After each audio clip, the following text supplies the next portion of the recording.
Welcome to 3D Asset Management's year-end 2017 market commentary and 2018 market outlook. My name is Benjamin Lavine. I'm the Chief Investment Officer for 3D Asset Management. It is my pleasure to present this commentary to you. We hope everyone enjoyed the new year. First, some disclosures.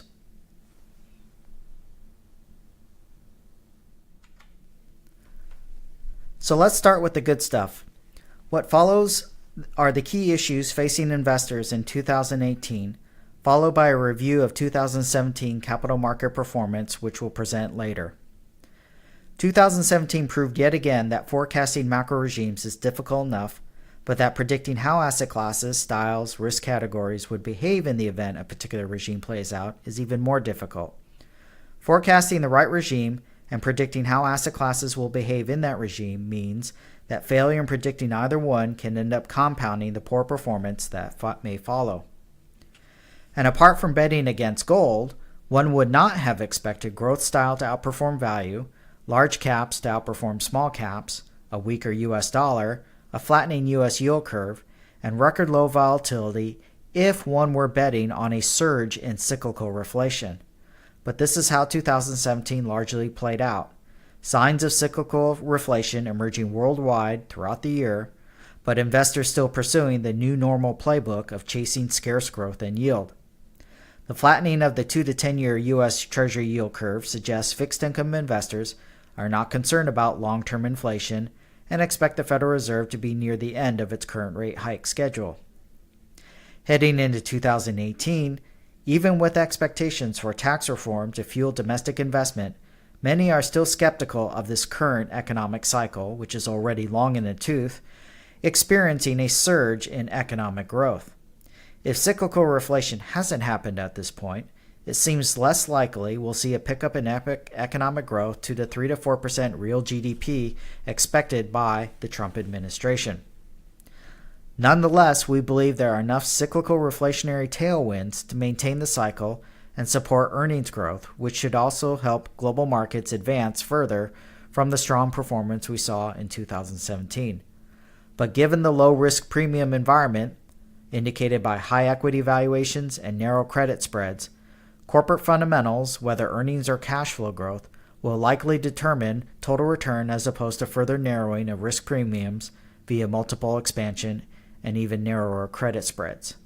So investors expecting total return from their risky assets need to see actual performance from the underlying companies supporting the instruments, whether higher earnings growth or higher cash flow growth, to really count on that to drive the total return that they will realize in their investments, as opposed to expecting further multiple expansions or even cheaper credit spreads.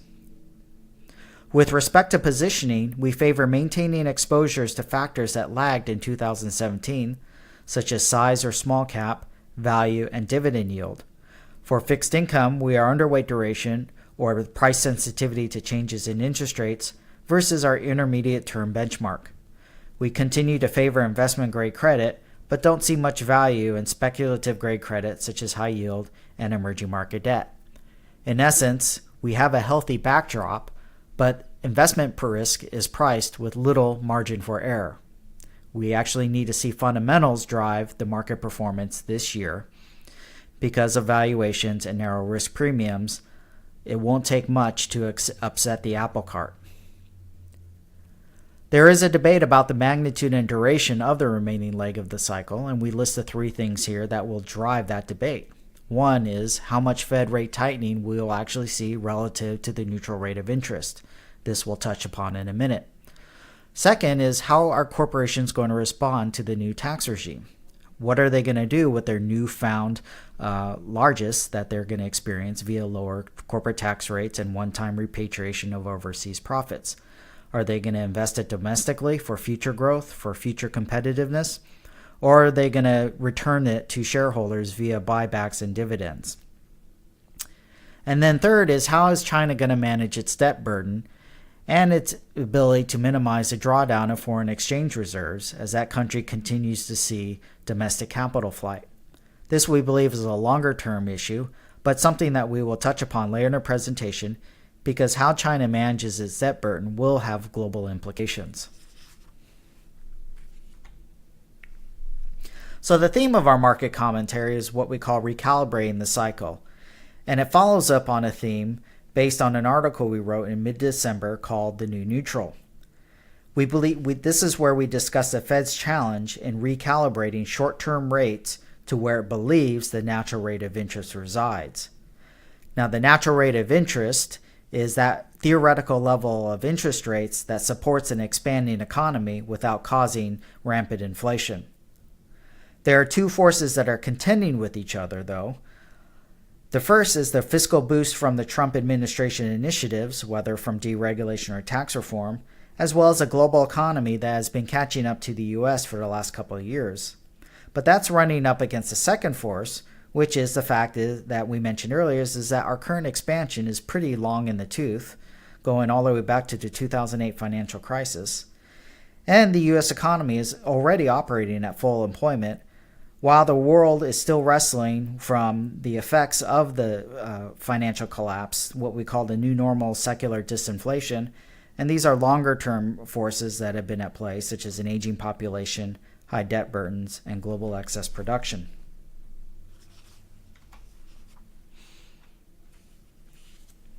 What we show here is the Fed's estimate of the U.S. economic output gap, or how much economic activity is outperforming or underperforming the potential economy. And a number greater than zero, or the blue line above the zero, indicates that the U.S. economy is growing greater than potential. And a number below zero means that it's growing less than potential, and you typically see this during recessionary periods. Right now, as based on the Fed's estimate, we've been running at full capacity, if not already above capacity, since 2014. And it's also indicated by the fact that employment rates are at historically high levels. This is important because it provides the necessary fiscal backdrop or economic backdrop for the Fed to embark on rate normalization, or moving the rate above the emergency levels that were put in place since the financial crisis. Hence, we have this issue that we're seeing with what we call the new neutral, which is for the first time since 2008, we might actually see the theoretical natural rate of interest, indicated by the blue line, start to rise from its basically zero-bound level. And so the key question, or the key issue facing investors in 2018, is with the Fed embarking on a rate hike schedule, will it raise rates well past the theoretical rate of interest, which could put the economy in a precarious position and put it at risk from turning down. So again, we redefine the natural rate of interest based on a Federal Reserve model run by Laubach-Williams out of the San Francisco Fed. The primary input to this natural rate of interest is the sustainable GDP growth. And we show this, which is the blue line, and we show this against the real federal funds rate, or the FFR, which is the federal funds rate less the core deflator for personal consumption expenditures, or core PCE, which is the Fed's preferred inflationary measure. The Fed is not oblivious to the closing of the GDP output gap, which we show in the prior slide, as it has embarked upon a rate hike campaign that began in December 2015 and has effectively narrowed the difference between the real FFR and the natural rate of interest, as indicated by the very right-hand side of the graph, where you can see that the two have converged. But does the Fed run the risk of tightening too aggressively? A 2% federal funds rate and a 1.5% core PCE puts the real FFR at 0.5%, which may not seem much, but it is well above the natural rate of interest. This represents real tightening. Notice what happened the last two times the Fed raised real FFR above the natural rate of interest. You can see it in the mid-2000s and in the late 90s. Both occurred prior to the economy turning down into a recession. Whether the Fed was the cause of this or not is certainly up to debate, but there is no debate that the Fed tightened conditions to a point that the economy could no longer support it. So the real question is what happens to the natural rate of interest? Because if the Fed embarks on a rate hike campaign, we would need to see the natural rate of interest to move up so as to be able to allow the Fed to give it sufficient slack, so to speak, to be able to raise rates. We wrote the uncertainty of the new neutral versus the risk. And what we mean by this is that the uncertainty is whether the natural rate of interest rises driven by increasing estimates of sustainable GDP growth. In essence, what we're saying is if we do see sustainable GDP grow from, say, the new normal level of 1 to 3% or 1 to 2% to 3 to 4%, that would theoretically push the natural rate of interest higher as well. The risk is that the natural rate of interest doesn't rise. In fact, it either stays the same or collapses because sustainable GDP growth stalls out. So if the natural rate of interest is slow moving, it will take time for both the Fed and for the economy or the market to basically observe whether the Fed's rate hike campaign is too tight or not. Forecasting the natural rate of interest will be critical for how well the Fed navigates monetary policy heading into 2018. Based on the flattening U.S. Treasury term structure, which we alluded to earlier, the bond market is not buying into a rising natural rate of interest and is skeptical of a rise in sustainable GDP growth. Time will tell, and we may not find out should the Fed be too preemptive in its rate hikes. But should the natural rate of interest rise and 2018 experience the new neutral, this should play out well for the reflation trade.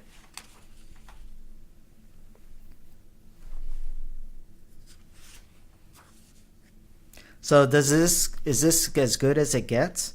We believe that it can in fact get better. What could catalyze a bump in sustainable GDP growth that would push up the natural rate of interest?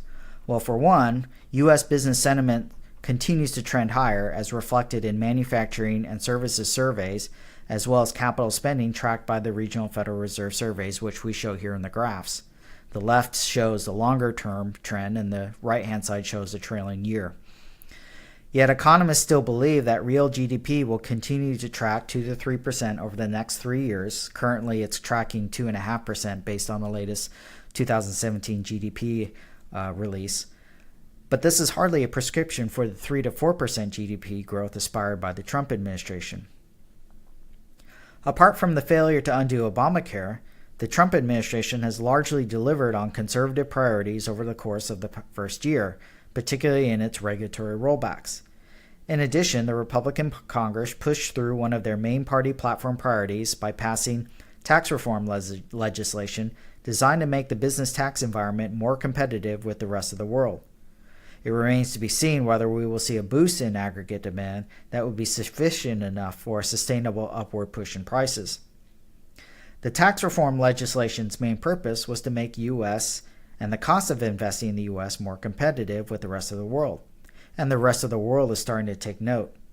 According to German economists at the Center for European Economic Research, or the ZEW, on the expected impact of how U.S. corporate tax reform will lower the cost of capital hurdles associated with investing in the U.S. versus the rest of the world, they write, the study estimates the cost of capital, the pre-tax return that investment needs to earn to be worth making, and finds America had priced itself out of the market. In their model, though, U.S. firms needed a return of around 7.6% for an investment to be profitable under the pre-reform tax law, compared to an EU average of 6% and 5.7% in a low tax haven like Ireland. The U.S. reform changes all this. America's statutory and effective corporate tax rates will both be near the EU average, essentially even with Britain and the Netherlands, and well below France, which has a 39% headline rate, and Germany, which is 31%. The U.S. cost of capital similarly falls to around 6%, which is also the EU average. So it would appear that the tax legislation should lower the cost of capital of investing in the U.S., which should be bullish for financial assets, as investors would require even smaller risk premiums in the form of higher market valuations and lower credit spreads. Tax legislation, combined with rising positive sentiment, could provide the necessary tailwinds to keep this cycle going and support further advances in global risky assets.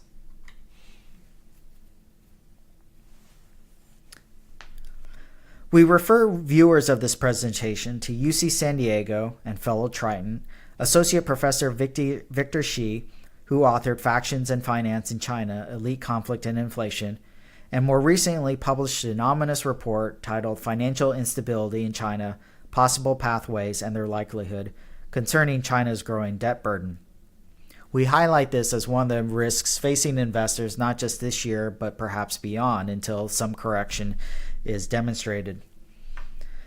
Right now, total credit as a percent of China GDP has grown to 329%, at least based on figures released through May of 2017, from 295% back in 2015, with much of the increase occurring outside traditional banking channels.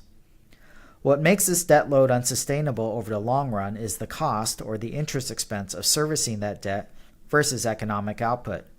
Total interest repayments have exceeded incremental increase in nominal GDP since 2012, which means in the absence of large-scale defaults, China's debt service burden is being financed with yet even more debt. The correction to this imbalance may not necessarily come from the collapse in the off-bank or what's known as the shadow bank financing. According to Xi, despite explosive growth, shadow banking assets remain a modest share of the total banking assets, and both the central banks and commercial banks continue to support shadow banking with interbank loans. As long as central financial support is maintained, an unwinding of shadow banking in and of itself would not be sufficient for a wide-scale correction in China's debt imbalance. This assumes we don't see a repeat of policy errors that led to long periods of insufficient liquidity that occurred in 2013 and 14. A more pressing concern for China is the dwindling of its foreign exchange reserves as a percent of money supply, increasing the impact from what is known as capital flight. As households move money out of the country, depleting a country's foreign exchange reserve and forcing a dramatic maxi devaluation of the currency, which in turn could trigger severe inflation, high interest rates, and substantial asset depreciation. Based on this measure, the ratio of foreign exchange reserves to money supply has dropped from 20% down to 10% from 2014 to 10% in July of 2017. As Xi warns, if households and firms were to move just 10% of money supply overseas, China's FX reserves would basically be depleted. Despite draconian capital controls, Chinese savings continue to flow out of the country through several mechanisms. 1. Exporters receiving foreign payments in Hong Kong. 2. Importers exaggerating imports to remit more money overseas. And 3. Payment for services to overseas counterparties such as travel, medical care, and education. In total, 50 to 70 billion per month has flowed out of China since the implementation of capital controls, and now 100 billion of monthly outflows remains possible. Should this happen for a few months and not be arrested with further capital controls and or massive devaluation of Chinese currency, the RMB, it may lead to a crisis of confidence in the RMB, which further accelerates outflows. China has also made itself more dependent on external financing, the withdrawal of which would accelerate a capital flight resulting in sizable devaluations and defaults on external debt. In contrast to how China addressed the 2015 and 2016 currency crises, without additional external funding, it would be very hard for the PBOC alone to stop politically connected insiders from moving sizable amounts of funds out of China. Xi concludes the report by stating, as Russia discovered in 2013, maxi devaluation followed by an aggressive interest rate hike may be the only effective way of preserving the foreign exchange reserve, presumably still the highest priority for China's FX policy. Now, all this represents a tail risk and hardly a healthy prognosis for continuing outperformance of emerging markets, let alone worldwide risky financial assets. Albeit this represents a tail risk, but a tail risk with a long fuse. Heading into 2018, investors need to question if they are being properly compensated for taking on emerging market risk, whether highly leveraged equity, sovereign debt, or local currency. The long-run growth story for emerging markets remains intact, but we may see some hiccups come 2018 especially with a tightening U.S. Federal Reserve serving as the backdrop.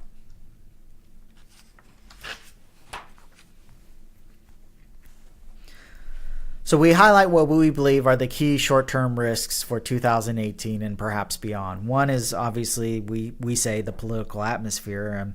This last year showed that D.C. still dominates the headlines, although now with the tax legislation behind us, it remains to be seen what coming out of D.C. will drive market risk going forward.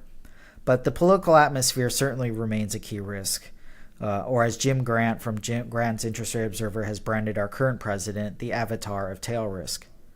The 2018 midterms will also indicate the public appetite for the Trump administration initiatives to boost GDP growth.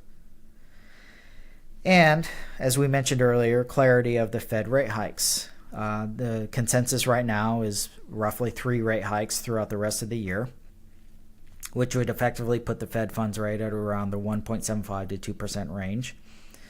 And assuming, as I said, core PCE or core inflation of 1.5%, that represents a real Fed funds rate of 0.5%.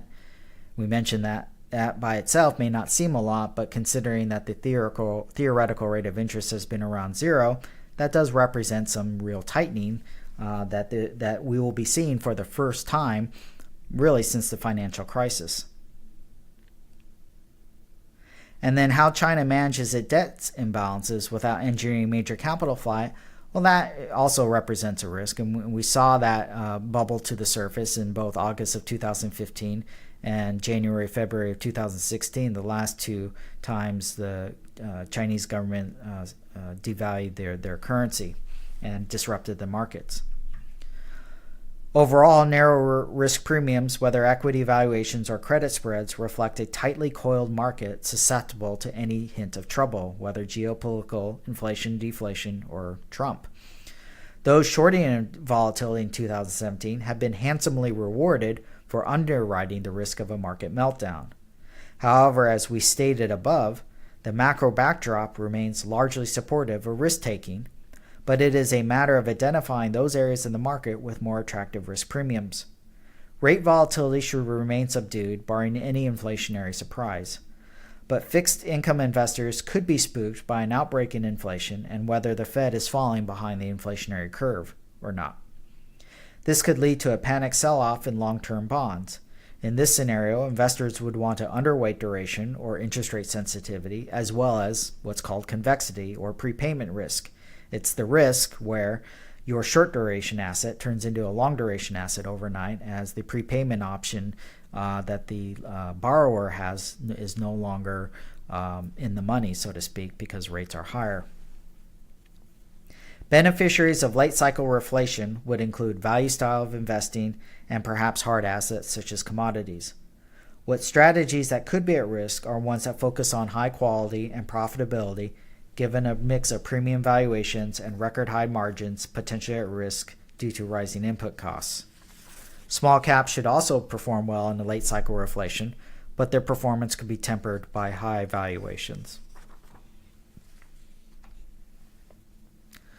So that concludes our 2018 market outlook. What we'd like to focus our attention now is what actually happened last year, and we're going to go over some highlights in terms of how the markets have performed and cover some of the major themes that drove market performance.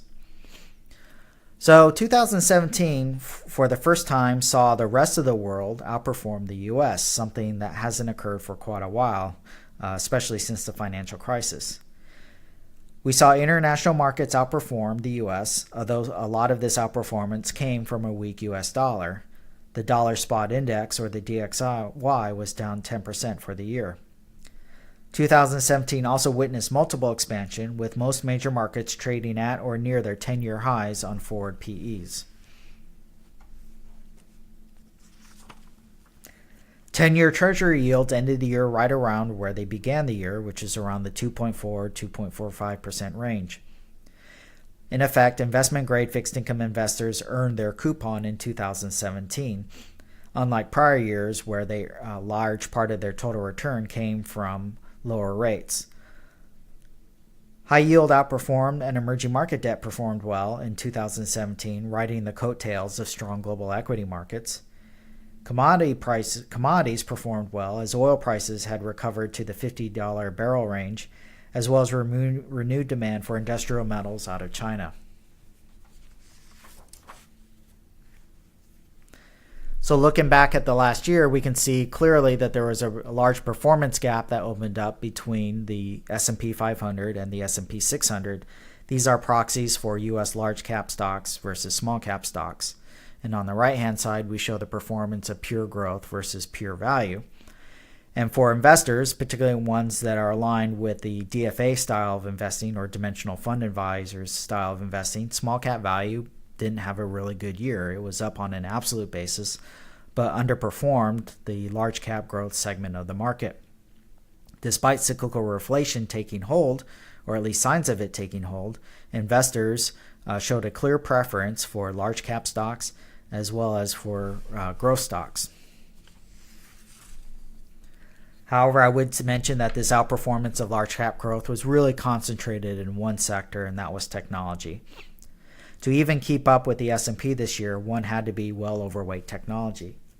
If you were to look at surveys, mutual fund surveys that are showing that this was a good year for active management, a lot of that was concentrated in the large cap value style, where large cap value managers on average did much better than their passive benchmarks.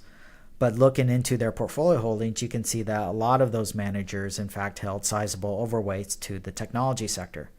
So how one was positioned within technology really determined your fortunes in terms of how well you performed this year versus your benchmark. Tech's dominance was also captured in momentum style of investing. Momentum, which didn't have a very good year in 2016, came roaring back in 2017 and outperformed well above the other main factor strategies. Quality performed well, which again reflects investors' preference for companies that had high profit margins, high returns on equity. Low volatility had a decent year, and this despite the fact that high beta generally outperformed low beta, and that interest rates were largely unchanged, although we did see periods of volatility, particularly in the second half of the year. And then at the bottom, value and high dividend-based strategies underperformed. This was a strong year for emerging markets as well as the broader Asia-Pac region. A large part of this was driven by positive sentiment out of China. Europe performed well, as did Japan, but a lot of this, I think, was driven by currency as much as it was by local market conditions. And then, as we mentioned, the S&P lagged the other major regions. This was a positive year for what we call equity alternatives, which are precious metals, REITs, and commodities, but clearly they were behind the broader global market advance. Precious metals did well. They were up 12%. REITs did okay. They were up 8.7%. And commodities were only up 6%. But if you really look, a lot of the price action in the commodities occurred in the second half of the year when this sector bottomed right around mid-year. A lot of the commodity performance can be explained by the fact that oil had rallied from the low $40 a barrel in August to just over $60 a barrel at the end of the year. Speaking of oil, certainly the net supply demand picture outlook has turned more favorable for the sector. You can see that at the bottom right corner, we highlight that the supply demand differential for oil for global oil demand is now slightly negative after having been positive for the better part of the last couple of years. So strong second half for commodities can largely be explained by the fact that we've narrowed this supply demand gap in the oil field. The commodity complex is certainly buying into the reflation trade as reflected by the performance of industrial metals as well as overall oil prices. And a weak U.S. dollar is helping strong international bond market returns in addition to equity returns. You can see that EM local currency debt had a really strong year, followed by ex-U.S. debt. But again, much of this can be explained by the dollar's weak action. Should the dollar recover, then these could certainly turn into headwinds instead of tailwinds for the performance of non-U.S. debt.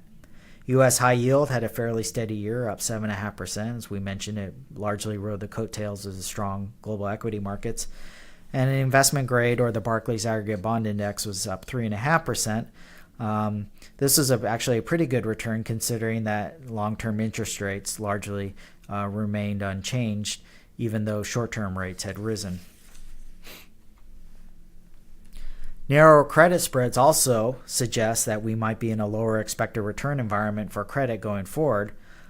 Certainly 2017 was a good year for risky credit, and you can see this by the narrowing of credit spreads, particularly in the energy sector, which is largely caught up with the rest of the bond market after having traded at historically wide levels. However, we are seeing a bit of divergence on inflation expectations. The graphs that you see here track both the 2 to 10 year yield spread term structure, or the blue line, versus the inflation expectations implied by the pricing between TIPS and Treasury inflation protected securities versus nominal treasuries. The 5-year forward break-even rate is approaching 2%, as indicated by the red line on the right, while the overall term structure of the U.S. term structure continues to flatten, as investors seem to buy into any rise in long-term rates, keeping a lid on long-term rates, while short-term rates continue to rise based on Fed expectations for the Fed to tighten rates further. So that concludes our 2017 market outlook, or 2017 market commentary and 2018 market outlook. If you have any questions, please feel free to contact your 3D representative, and we can certainly get on the phone and discuss anything further in depth. Again, my name is Ben Lavine. It has been my pleasure to present this commentary to you. A written form, you should have already received a copy of our written form of commentary, but that will be made available on the back end of our website, as well as the copy of these slides. Thank you again for listening to this commentary, and we look forward to the coming year.